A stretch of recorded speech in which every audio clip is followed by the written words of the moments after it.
کراچی میں D G ranger Sindh major general Muhammad Saeed نے بوہری برادری کے روحانی پیشوا ڈاکٹر سیدنا علی قدر مفضل سیف الدین سے برہانی پیلس میں ملاقات کی۔ ترجمان پاکستان رینجر سندھ کے مطابق D G ranger Sindh major general Muhammad Saeed نے ڈاکٹر سیدنا علی قدر مفضل سیف الدین کی کراچی آمد کو پاکستان کے لیے باعث مسرت اور عزت و افتخار قرار دیا اور محرم الحرام کے دوران بوہری برادری کی جانب سے عمدہ نظم و ضبط برقرار رکھنے اور تعاون پر شکریہ ادا کیا۔ اس موقع پر ڈاکٹر سیدنا علی قدر مفضل سیف الدین نے محرم الحرام کے دوران رینجرز کی جانب سے بوہری برادری کے اجتماعات اور بیرون ملک سے آئے ہوئے مندوبین کی سیکیورٹی کے لیے کیے جانے والے خصوصی اقدامات کو بے حد سراہا۔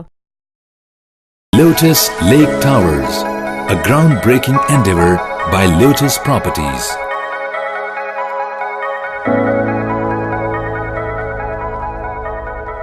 یہ ہے خبر کا جہاں اور آپ دیکھ رہے ہیں TNN TV۔